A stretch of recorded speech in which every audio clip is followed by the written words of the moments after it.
Welcome to Publishing Without Supervision podcast. I am your host, Erica Conroy, and my lovely, wonderful, intelligent, hat-wearing, not that you can see it if you're listening to the audio, hat-wearing co-host is Xavier Granville. Hello, Xavier. Hello, Erica. It is a toque. Oh, a toque. That's a Canadian thing. I got you. Awesome. And today we are going to be joined by the deliciously handsome author known as Chris Fox. Hello, Chris. Thank you for coming. Thanks for having me. Let me be clear that the primary reason I wanted to come on the show was the name of the podcast. Publishing Without Supervision. Uh-huh. It was almost Publishing Without Pants, because that's accurate too. But yeah, one can kind of lead to the other. No doubt at one point during the introductions of some random episode of ours, I will probably introduce us as Publishing Without Pants podcast. It may happen. Anyway, shall we get down to it? The reason why we have Chris on the podcast today is because he is the master at, not really motivation, because that's something you have to find on your own, but the master of creating a writing habit. And that's something I know I don't have. And X, do you have a writing habit at all yet? Yeah, it's at this point it's only around 500 words a day, but that's my habit. That's more than mine. So Chris, let's start with, what is a writing habit and why do we need it? A writing habit is like any other habit. I mean, we're all familiar with a variety of habits in our life. Odds are good that if you wake up on any given weekday, you have a very specific series of steps that you follow. You may make the coffee the same way, or buy it at Starbucks the same place, or, go to the same office for work. But whatever your habit is, it's something that you do consistently. And I think what I've learned is more important than anything else to your career as an author is being consistent. Xavier said he's writing 500 words a day. 500 words a day is what, 15,000 words a month? Yeah. I mean, that adds up fast. It does. So, yeah. So the idea of the writing habit is so we actually get the words done.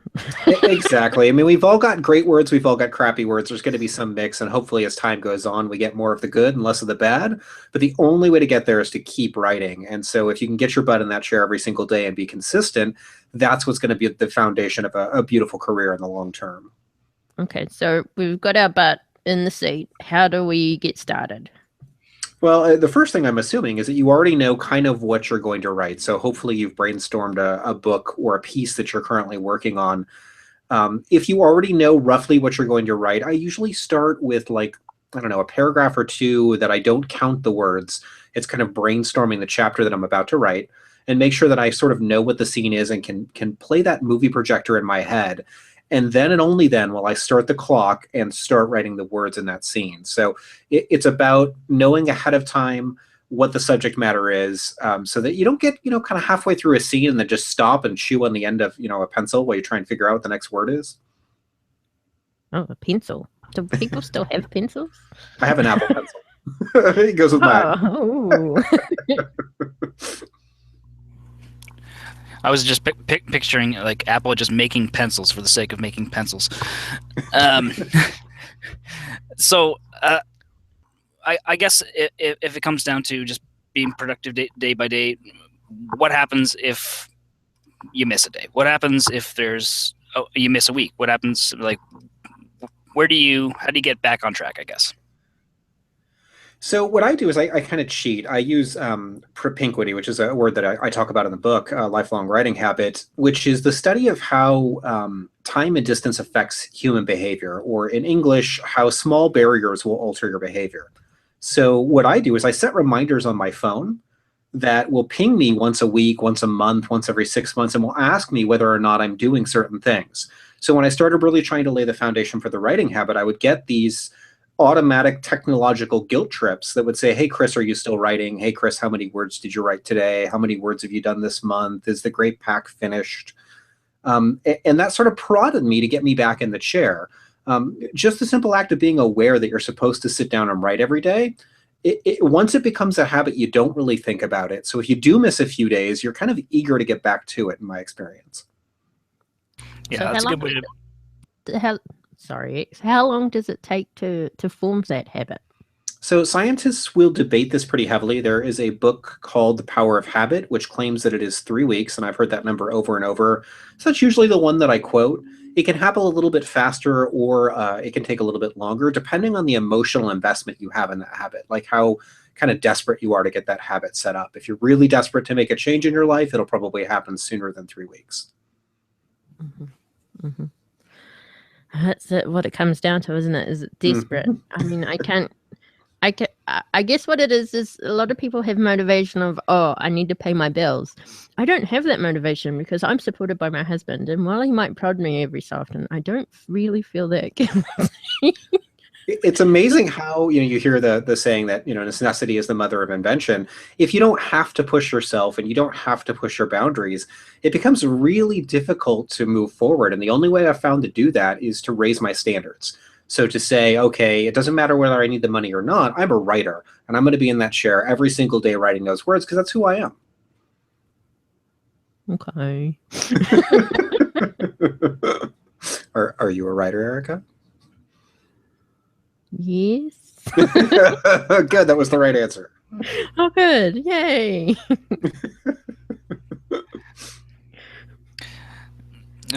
So, Chris, the one I think the main thing that I usually have an issue is not so much about getting words out, because it's like you said, if I'm away from it too long, I become a madman. I'm probably playing guitar. I'm finding somewhere else that I can voice something, because otherwise the muse just won't shut up. But I guess my main issue is always about finishing things. It's not so much about starting. So can you talk about that as far as, because Ray Bradbury's always talking about that finish a short story every day. It doesn't matter how good it is. One of them is going to be good eventually. Yeah, the problem I think a lot of people run into, and this definitely I include myself in for a few times in my life where I would quit writing or stop towards the end of a project, is once I understood that this was going to be a crappy book, I knew it was crappy, I didn't love it, so of course how was anybody else going to write it? All of my motivation was gone. And I didn't want to sit down and finish it because, what's the point of finishing this crappy book?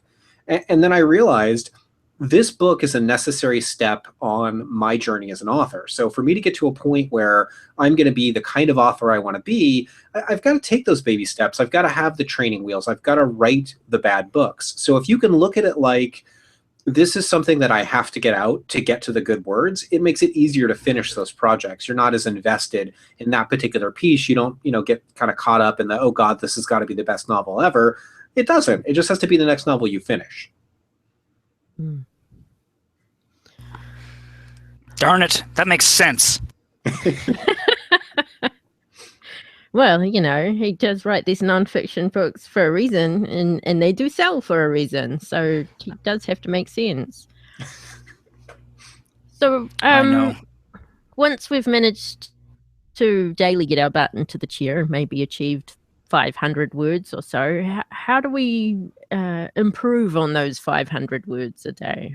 As incrementally as possible. So if you find that you can do 500 words in, let's say, 2 10-minute sprints, then ask yourself, can I fit in a third 10-minute sprint, and how much does that raise my word count? Or if I feel like I'm only doing 500 words and I'm capable of a lot more, what is my biggest bottleneck? Is it that I'm stopping in the middle of a scene to think about what I'm writing?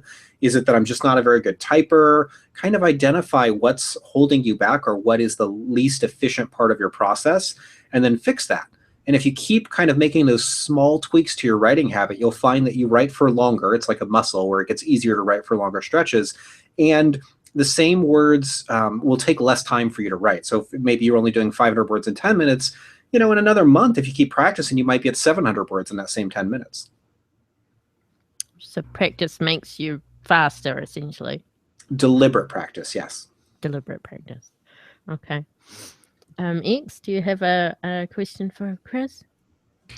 Sure. I guess there's there's certain issues that you are going to be facing when you're just starting out versus when you've kind of been doing this for a while, and like you said, once you've developed those habits. So I guess what are some of the things that you found difficult in getting that habit started, and now that you've kind of got it started, what's the more difficult thing? Is it more just about maintaining it, or are there new challenges that now that you've kind of established that system?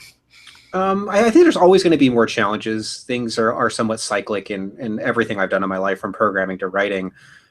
So I do have challenges. Some months are rougher than others. Maybe I've got a lot of stuff going on in my personal life. Like, I just got married recently, and that took a big chunk of my time, where it's difficult to squeeze in the writing. But what I found to get around that is, if I do it early, if I do it first thing, if I make sure I get it out of the way before life starts getting crazy, then I kind of guarantee to myself I'm going to keep writing. So that was the secret for me. I know that not everybody can write in the morning, but if you can, and if you can make sure it happens before anything else distracts you, you're much more likely to get that done. So we've decided we're going to be serious about writing, and I take it we have to make some sacrifices. How do you justify that to other people who will be impacted by some of these sacrifices? So you have to look at what you're trying to accomplish long term, and you have to know going in that what you're going to get out of the enormous amount of work you're putting in is worth it. So if you see yourself as being this amazing author who's selling thousands of copies of books, you kind of got to look at what you get out of that, and how that's going to impact the people in your life that are now being impacted by the additional discipline you're having to build. Eventually, financially, maybe it's going to help them out more than they expect. At the very least, you're going to be able to take these stories that are rattling around in your head and have been in there, in my case, for many years, and get them down on paper. And those stories are going to help some people, even if it's just to entertain them for a few hours. So it's really looking at who you're going to become and how that's going to benefit the world around you that sort of keeps me motivated. Mm. Or we could just get rid of those people. Or you could turn a blind eye to it. That works too. Okay. So what do you think about dictation? That seems to be quite popular at the moment. Do you feel that is helpful, or what? It certainly can be. I think a lot of people have experimented with it, but very few of the authors that I know who use it do so consistently. There are a few exceptions, but most authors will dabble a little bit and then find that maybe it's not for them. So in my case, I used it consistently for about 1.5 years. It was done mostly at the bus stop in the mornings because I had the time. I would dictate into my phone. Now, because I do this full time, I don't have to be at the bus stop, so I find myself dictating much, much less frequently. Well, do you think we've covered that enough, X? Do you feel like you're confident to sit down later today and write 750 words instead of 500? I will give my gosh darn try. Awesome. So should we move on to what you said earlier, Chris, about knowing what you want to write in advance before you sit down and write it? So let's go right back to the beginning. How do we find something, the market or the genre that we want to write in? How do we find something that will bring in some kind of an income, or see us getting there as serious authors and publishers? I recommend starting with Amazon is the place that you do your investigation, just because it is the largest bookstore in the world. And what I typically do is go to a minimum of 3 genres that I think I'm going to be interested in writing. Last time I did this, it was horror, thrillers, and science fiction. And I looked at the top books in each category to see what the ranking was on Amazon. I mean, how many are they selling? I started exploring a little bit further to look into the hot new releases. How many books are coming out in this genre? If a whole bunch of them are coming out in the next week, wow, this is a saturated genre, versus some where maybe there's only 5 or 6 new releases, like on their entire list. You'll see that in some of the smaller genres. So it's about setting realistic expectations, looking to see, is this market big enough to make the kind of income that I need to make? And is it something that I would absolutely love to write? Because if you don't have that second component, I don't care how big the genre is, I don't care how much money people are making, you're not going to enjoy it, and it's not going to be sustainable long term. Yeah, I mean, we do have our passion projects, right? But we are wanting to approach this a bit more from a not sensible, but Yeah, we really do to make this our full-time income, aren't we? Mhm.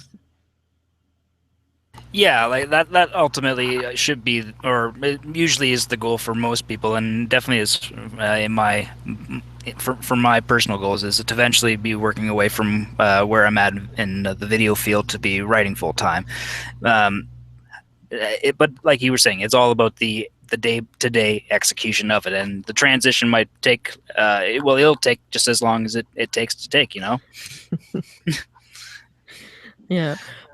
So we've narrowed down the genre we're interested in, and we've found one that we think looks good. So what do we do now that we have decided on a genre? I look for the top 3 books that are currently selling in that genre by indie authors. And I explain in Right to Market kind of how to do that. But the Cliff Notes version is you're just looking at the publisher to see who's putting this out. And you want to find indies that are in as similar a situation to you as possible. So, for example, an indie who's only been doing this for 6 months, but somehow got their book into the top 20 of science fiction would be a wonderful book for you to pick up and read. Whereas one where it's, David Brin who's been doing this for 20 years, it's maybe going to be a lot less relevant because he has that huge platform he's been building. So if you can find 3 or 4 of the top selling books in that genre, read them and start kind of comparing them. Like, what's similar about all of those books? What do they do the same? And then what do they do differently? That's going to give you kind of enough mental fodder to start building your own similar story. Can you give us an example of what you did? So an example of what I did when I was writing Destroyer, I read books by Nick Webb, Joshua Dalzell, and probably a half a dozen other authors. I read quite a few of them, probably more than I needed to, just because I liked the genre. And I saw that every single one of these books had some similar themes. So you've got mankind. They haven't been to war in a while. They've got aging starships, and they don't really know how to fight quite like they used to. And then here comes this big alien menace, and they're going to have to deal with it. And at the heart of this conflict, you've got one plucky crew, a maverick captain, and like an aging warship. And I saw this over and over and over. And so when I wrote Destroyer, I kind of riffed off that. And so you looked at the common tropes and themes, and you in places you subverted them or altered them so they weren't the same as what else was out there. Could you tell us where you might have done that, or what you might have done that with? Wow. So it really comes down to the details. So you're looking at the individual characters in your series, the threats, the universe itself, what makes your book a little bit different or special. That's where you kind of get to play it. And you have to make all those things unique. You have to have great characters that are compelling, regardless of genre, regardless of what tropes that you're hitting, because ultimately that's what people are connecting to into a story. They want to see a great plot in science fiction, for example. But if it's not happening to people that they care about, then they're going to disengage. So I think that's where some of the magic happens. You've got to write decent characters or people are not going to like your stuff. How do you avoid getting into that thing where once you have identified everything that is needed for a given story in a given market, how do you avoid it being almost being like checking off a checklist of certain criteria that you have to meet versus an organic story, I guess? Like, how do you avoid it being that kind of just filling out a quota rather than writing a story? I think it comes down to the amount of stuff that you are using as your pattern or your model. So when I was looking for science fiction, I knew that I needed to have a ship, but all my alien races, those were unique, and I got to make those from scratch. All of the technology that they were using and the history and the threat that ultimately was being uncovered, that was all unique to me. So while it might be a little bit similar to other books out there, I didn't try to borrow and then paint by numbers a very similar plot. If you look at Nick Webb's book, for example, Constitution, it's very similar to Battlestar Galactica. And if you've watched the TV show Battlestar Galactica, you're going to recognize a lot from that book. My book had very little in common with Battlestar Galactica. It was more similar to Mass Effect. So I didn't write the same story. I didn't use the same inspiration. I just used the same broad brushstrokes on it's got the captain, it's got the ship. And beyond that, everything else has to be different and unique in your own voice, I think. And obviously that's things that is going to be thought of well in advance before you even begin the book, correct? Ideally. So if you need to write it immediately and you haven't had a chance to do your research, I mean, you're in a bind, then go ahead and do it. But if you have the luxury of a little bit of time, spend 3 or 4 weeks just reading the books in the genre. Then even if you make a completely different book, at least you sort of know what's working and what's not in the field.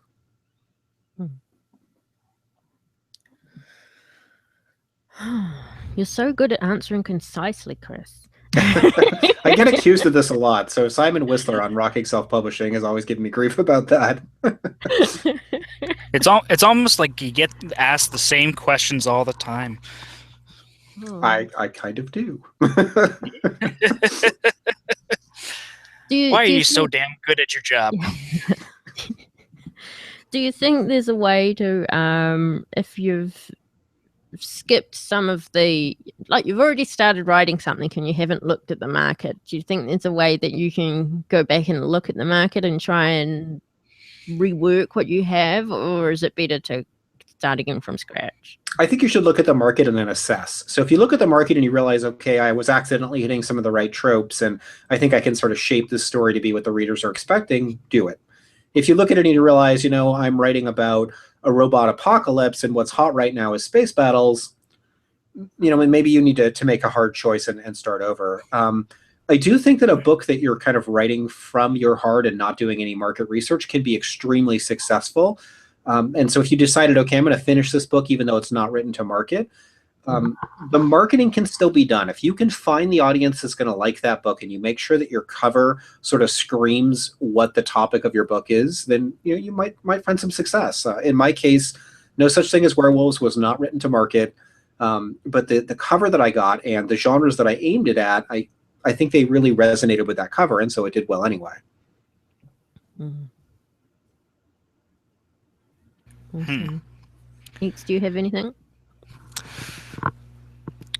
No, I guess I was going to say, do you think it's wise to be aiming for niche markets like that, or I guess up and coming markets, or should you be more looking for to establish yourself into a guaranteed fit, I suppose?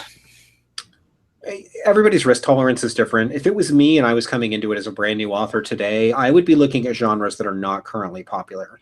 So one of the trends that I've seen, especially since Right to Market came out, is people are looking at urban fantasy and military science fiction and various flavors of paranormal romance, and they're jumping in with both feet when these genres are getting more and more crowded every day, and it becomes more and more difficult for you to stand out. If you can find something that's not nearly as popular, you may not sell as many books, but you're going to have a much, much easier time building an audience. X, he mentioned one of the genres you're interested in writing in. well, everyone likes urban fantasy as far as that, but it all comes down to the execution, right? And everyone has a different way to tell that story. And like you were just in that, what you also mentioned, paranormal romance, because a lot of paranormal romance gets looped into urban fantasy, and so that kind of genre just becomes crowded in its own just because of the crossover of tropes. Right. I read a lot of urban fantasy, and so that's what I'm looking for. I'm not looking for paranormal romance, but because of the bleed between those two genres, it is sometimes difficult for me to find a new book that I want to read. Yeah, and likewise, if you're going to be looking on just simply urban fantasy charts, you're going to be seeing things like Harry Potter and Hunger Games, and those things in like the more traditional published ones are going to be having a much bigger dent in that category than, say, some of the ones that maybe wouldn't be, like space opera or something like that. Yeah, and I don't want to steer people away from these genres necessarily, because you can still be enormously successful. I've seen people break out in urban fantasy in the last 60 days. Doing enormously well. So they're breaking into the Amazon top 1,000. You can do it. It's just a lot harder. And if you're going to do it, it's going to require, I think, more networking, more meeting the authors who are currently succeeding and sort of picking their brains. Mm-hmm. Well, thanks. That's great, because our next episode is with an urban fantasy author, so you can pick her brain. Perfect. Yeah, I hope that goes well. Me too.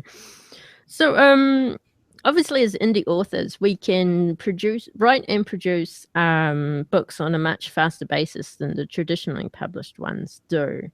And you said that people in the last 60 days are producing some urban fantasies that's breaking the top 1,000.